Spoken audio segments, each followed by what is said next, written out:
Olá, nós somos estudantes do quinto período de odontologia na Faculdade Unilavras e vamos falar sobre as dúvidas mais frequentes dos pais sobre odontopediatria.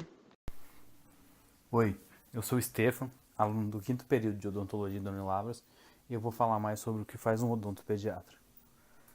A odontopediatria é um ramo da odontologia responsável pela prevenção, diagnóstico, tratamento e acompanhamento das doenças que podem acometer a cavidade bucal de bebês, crianças, adolescentes, além de orientar também os pais e as gestantes durante o pré-natal odontológico. O odontopediatra é um profissional de abordagem cuidadosa, isso para que possa se evitar o medo de dentistas muito comum em criança.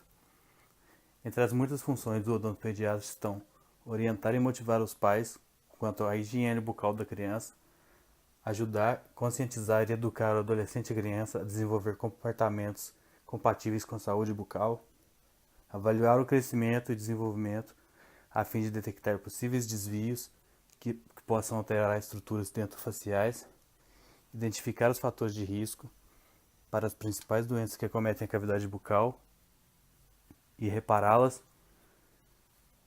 e encaminhar os seus pacientes para alguma especialidade quando a necessidade do paciente ultrapassa o limite da odontopediatria. Meu nome é Marcos, sou do quinto período de Odonto Unilavras e vou falar sobre um assunto que acho que a maioria dos pais já se perguntaram, eu espero, né? Que é a partir de qual idade meu filho deve ir ao dentista. A primeira consulta do bebê deve ser feita bem cedo, antes mesmo do surgimento do primeiro dente de leite. Essa primeira consulta tem como objetivo avaliar a higienização, o atual desenvolvimento do dente e também instruir os pais sobre outros cuidados. O ponto principal da primeira consulta é evitar ao máximo que ela seja traumática, pois isso afetará na higiene bucal do bebê por toda a sua vida. Isso quer dizer o quê? Que sem o incentivo, confiança, para ir numa consulta odontológica, a criança pode não atingir uma saúde bucal ideal. Vai ser. Pode ser que falte alguma coisa, entende?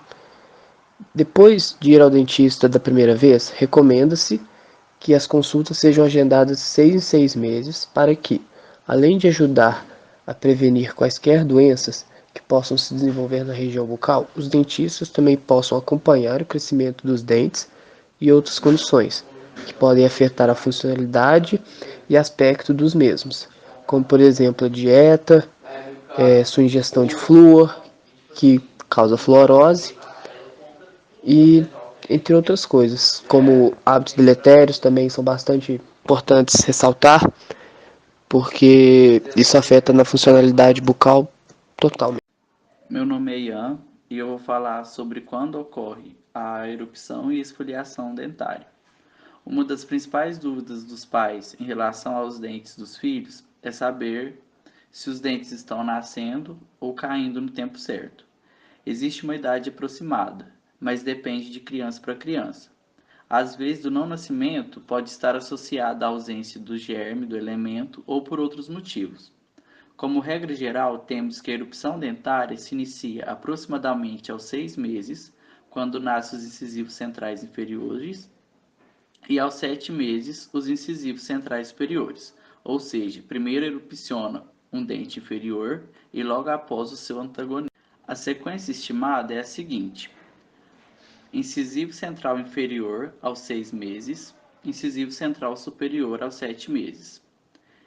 Incisivo lateral inferior aos 7 meses, incisivo lateral superior aos 9 meses, primeiro molar inferior aos 12 meses, primeiro molar superior 14 meses, canino inferior 16 meses, canino superior 18 meses, segundo molar inferior 20 meses e segundo molar superior 24 meses. Lembrando que, ao término da erupção, a criança terá 20 dentes, sendo 10 superiores e 20 inferiores. Vale ressaltar que o primeiro molar permanente pode nascer antes da esfoliação dos dentes descidos, aproximadamente aos 6 anos, e isso requer uma atenção maior dos pais. Olá, o meu nome é Clara e hoje eu vou falar um pouco sobre a profilaxia da cavidade bucal em bebês. A higienização da boca de bebês desdentados é de grande importância para a sua saúde bucal. Ela favorece o estabelecimento de uma microbiota saudável para a chegada dos seus primeiros dentinhos. E ajuda também no processo de erupção dos dentes em um meio ambiente limpo, além de motivá-los a ter bons hábitos de higiene desde o início, facilitando o aprendizado futuro. Essa limpeza deve ser feita pelos pais pelo menos uma vez ao dia, principalmente após as mamadas noturnas, acostumando o bebê a ter boca limpa. Utilizando uma compressa de gaze ou ponta de fralda úmida, o pai ou a mãe deve envolver o dedo indicador passando nos tecidos gengivais, de forma leve e delicada. O bebê deve estar posicionado confortavelmente, fornecendo condições para que os pais executem essa limpeza. Olá, meu nome é Lara e eu vou esclarecer um pouco sobre a profilaxia e escovação para crianças com apenas dentes anteriores.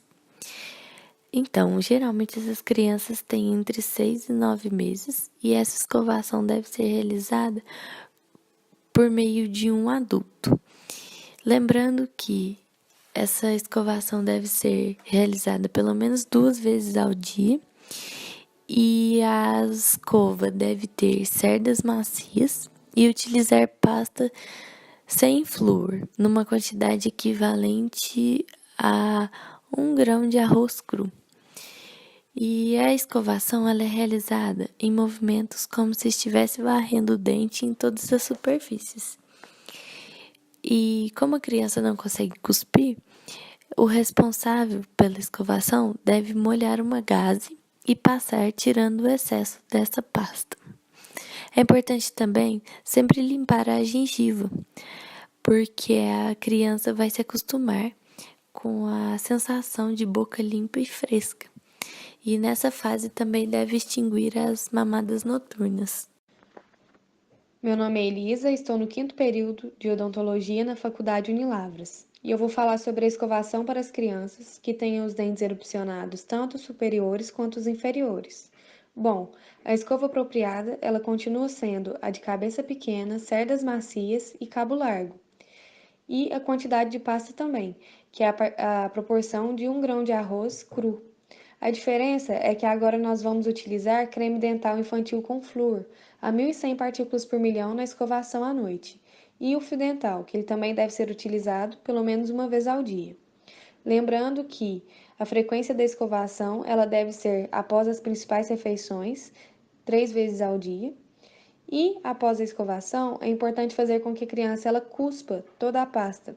Sempre quem deve colocar a pasta na escova e auxiliar na escovação é o adulto, para evitar que o bebê tenha fluorose, que é um problema que ocorre durante a formação do esmalte dos dentes e que pode ter vários aspectos, sendo eles mais e menos grave. Lembrando que uma criança ela só consegue escovar bem os dentes e usar o fio dental após os 10 anos. Antes disso, é perigoso. E agora, quanto à técnica utilizada, a mais indicada é a técnica de fones, que permite movimentos circulares nas vestibulares e movimentos de vai e vem na oclusal dos dentes, de varredura na palatina e lingual. E vale lembrar que os bebês com dentes que ainda mamam durante a noite, as mães elas devem limpar a boquinha do bebê após a mamada com um pano úmido ou dar água em seguida, tudo isso para evitar as lesões cariosas. Meu nome é Larissa e eu vou falar sobre algumas medidas preventivas para que a criança não tenha cárie ou outras doenças da cavidade bucal. É recomendado que a higienização seja feita de forma correta, como já foi falado, e que o consumo de alimentos ricos em açúcares seja feito logo após as principais refeições, seguido da higienização. Também acompanhar de perto os hábitos das crianças, bem como o frequente autoexame bucal para verificar a presença de alguma anormalidade. Além disso, é preciso cuidar da dieta dos filhos, controlar os tipos de alimentos consumidos para evitar a presença de cárie.